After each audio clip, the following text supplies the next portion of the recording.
বিগত কেইবাদিন ধৰি অসমত বিদেশী বহিষ্কৰণৰ নামত বিজেপি চৰকাৰখনে যেনেকুৱা ধৰণৰ চূড়ান্ত অসাংবিধানিক, চূড়ান্ত অমানৱীয় আৰু মানৱ অধিকাৰ উলংঘনেৰে বহিষ্কাৰ কৰাৰ কাৰণে চেষ্টা কৰিছে, তাক লৈ অসমৰ ৰাজনৈতিক আৰু সমাজ জীৱন উত্তাল হৈ আছে। আমি কৃষক মুক্তি সংগ্ৰাম সমিতি, ছাত্ৰ মুক্তি সংগ্ৰাম সমিতি আৰু ৰাইজৰ দলে প্ৰকৃততে আচলতে কি হৈছে, চৰকাৰখনে যিসকল লোকক বিদেশী বুলি গ্ৰেপ্তাৰ কৰি বলপূৰ্বকভাৱে বাংলাদেশত পঠিয়াবলৈ যত্ন কৰি আছে, তেওঁলোক আচলতে বিদেশী হয় নেকি, নে বিদেশীৰ নামত প্ৰকৃত ভাৰতীয় নাগৰিকসকলক আচলতে পৰিকল্পিতভাৱে কেৱল হিন্দু আৰু মুছলমানৰ নামত ৰাজনীতি কৰাৰ কাৰণে এনেকুৱা ধৰণৰ কাম কৰি আছে, সেই কথাটো আচলতে সৰজমিন তদন্ত কৰি আমি কি পাওঁ, তাৰ কাৰণে আজিৰ পৰা আচলতে আমি এটা সজাতি দলে ভুক্তভোগী লোকসকলৰ কাষলৈ গৈ খবৰ লোৱাৰ কাৰণে যত্ন কৰিছোঁ। এই মুহূৰ্তত আমি উপস্থিত আছোঁ ধুবুৰী জিলাৰ নৱগঠিত গৌৰীপুৰ সমষ্টিৰ বিলাসীপাৰা ৰাজহুৱা চক্ৰৰ অন্তৰ্গত পশুৱাৰ খাল পাৰ্ট 1 নামৰ এখন গাঁৱত। আৰু এই গাঁৱৰ মমৰ আলী নামৰ এজন ব্যক্তিক 3 দিন পূৰ্বে নুমলী ঘৰৰ পৰা অসম আৰক্ষীয়ে বিদেশী বুলি গ্ৰেপ্তাৰ কৰি ডিটেনশ্যন কেম্পলৈ আনে আৰু পৰৱৰ্তী সময়ত কোচবিহাৰৰ পিনে লৈ গৈ বলপূৰ্বকভাৱে নিশাৰ অন্ধকাৰৰ সুযোগ লৈ বাংলাদেশক বলপূৰ্বকভাৱে অমানৱীয়ভাৱে মানৱ অধিকাৰ উলংঘন কৰি তেওঁক সেই ঠাইত এৰি থৈ আহে। আৰু এই খবৰ এই পৰিয়ালৰ লোকসকলে মাত্ৰ আজি গম পায়। আমি সেই পৰিয়ালত উপস্থিত হৈ যি কথাখিনি বুজিলোঁ, এই মমৰ আলী নামৰ ব্যক্তিজন বিগত 18 বছৰ ধৰি উজনি অসমৰ নুমলী ঘৰত ইটা ভাটাত কাম কৰি আছিলে আৰু 2011 চনত তেওঁৰ নামত যোৰহাটত কিবা এটা কেছ হৈছিলে, কিন্তু এই কেছ হোৱা কথাটো এই পৰিয়ালৰ লোকসকলে আজিৰ পৰ্যন্ত গম পোৱা নাছিলে। আৰু সেই কেছটো এটা সময়ত চলি এটা সময়ত যোৰহাট এপটি কোৰ্টত একপক্ষীয়ভাৱে মমৰ আলী ডাঙৰীয়াক আচলতে বিদেশী হিচাপে ঘোষণা কৰে। কিন্তু আচৰিত কথাটো হ'ল যে তেওঁৰ নামত এপটি কোৰ্টত কেছ হোৱা কথাটো এই পৰিয়ালৰ লোকসকলে নাজানে, মমৰ আলী ডাঙৰীয়াই নাজানে, তেওঁলোকে কোনো ধৰণৰ নোটিছ পোৱা নাছিলে।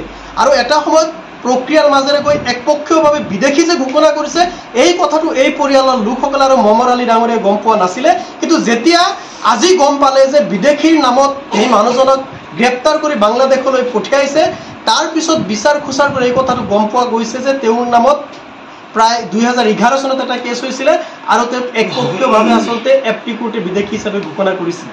আৰু আজি কালি তেখেতক অন্ধকাৰৰ সুযোগ লৈ বলপূৰ্বকভাৱে বাংলাদেশত পঠাই আহিল।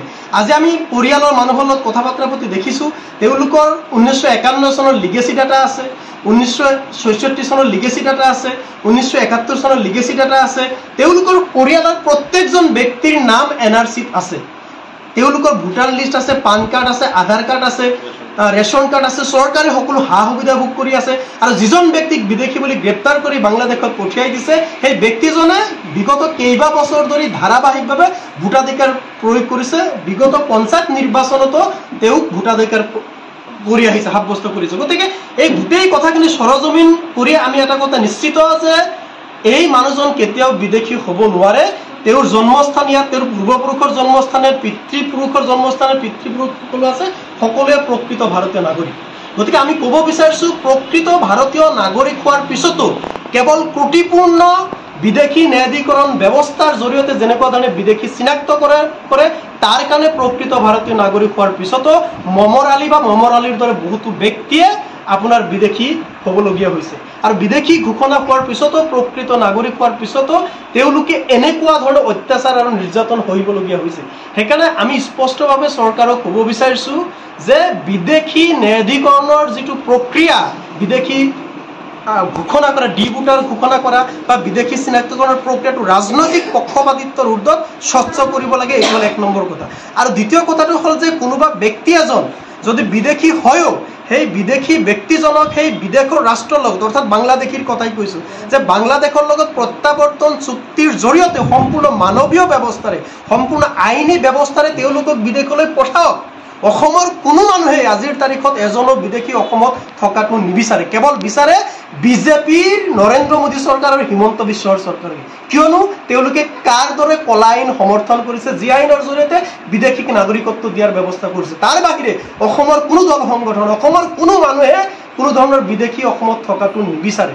কিন্তু তেওঁলোকে বিদেশী বিতৰণৰ নামত চূড়ান্ত অসাংবিধানিকভাৱে, চূড়ান্ত অমানৱীয় ব্যৱস্থাৰে, চূড়ান্তভাৱে মানৱ অধিকাৰ লংঘন কৰা কাৰ্যৰে এনেকুৱা ধৰণে বলপূৰ্বকভাৱে ভাৰতীয় নাগৰিকক বিদেশী সজাই আপোনাৰ অন্য দেশত পঠিয়াই কথাটো কোনো পধ্যে আমি সহজে ল'ব নোৱাৰোঁ।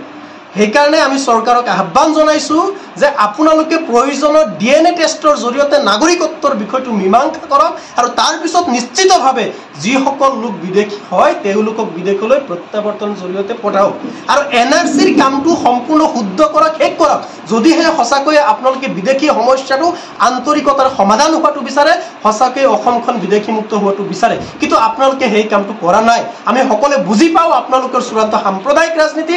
আপোনালোকে কেৱল বিদেশীৰ নামত, হিন্দু মুছলমানৰ নামত ভাগ ভাগ কৰা আৰু ঘৃণা আৰু বিদ্বেষ বিয়পায়। আপোনালোকে ভাবে যে মুছলমানৰ বিৰুদ্ধে হাৰাশাস্তি কৰিলে হিন্দু মানুহে সমৰ্থন কৰিব।